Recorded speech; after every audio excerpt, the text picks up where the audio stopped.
et à tous. J'espère que vous allez très bien et j'espère que vous avez passé une très belle, disons, week-end et semaine aussi. Ok.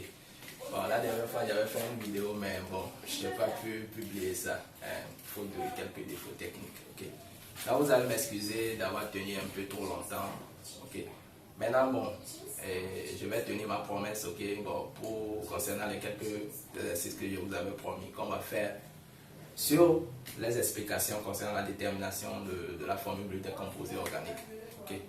Donc aujourd'hui, on va procéder à quelques exercices sur ces trois méthodes, c'est-à-dire le posé des rapports, pourcentage masse, ok, le posé de la formule moléculaire et le posé des équations. C'est bon. Donc c'est ce qu'on va faire dans les trois exercices, mais bon, dans quelques séries d'exercices. Ok. Donc sans plus tarder, on va commencer très rapidement.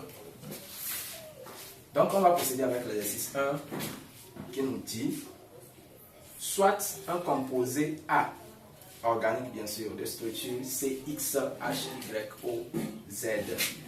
Il contient 48,65% de carbone, 8,11% d'hydrogène et 43,24% d'oxygène. Déterminer sa formule brute, sachant que sa densité de vapeur est de D égale à 2,552. Quelles sont les formules semi-développées possibles de A? Ok, bon, on va s'arrêter juste pour comment dire, la détermination de la formule brute, puisque c'est l'explication qu'on a donnée. Ok. Donc, sans plus parler, on va aller très rapidement.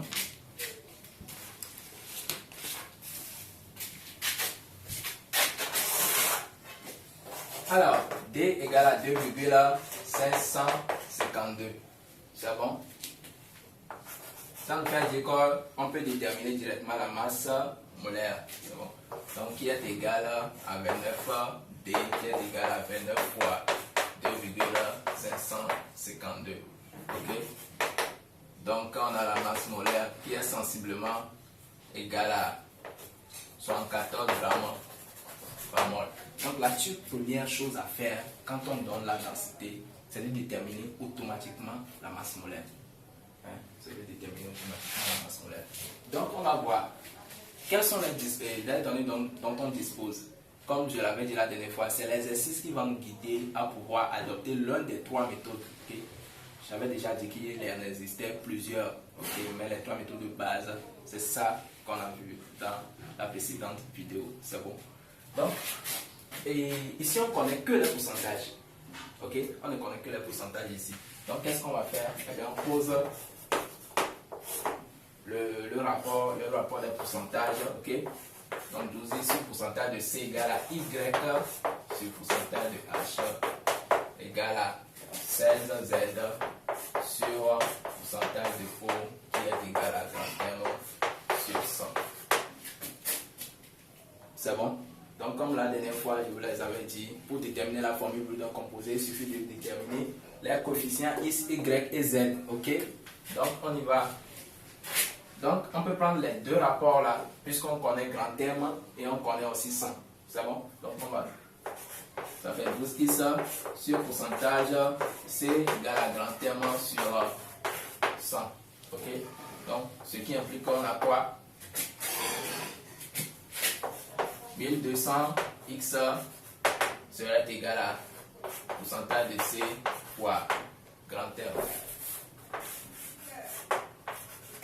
Ok, donc finalement on a X qui est égal à pourcentage de C fois grand terme sur 1200. Et si on calcule bien, on trouvera forcément X est égal à 3. Ok, on n'a pas le temps pour calculer. C'est bon. Donc, vous allez remarquer que dans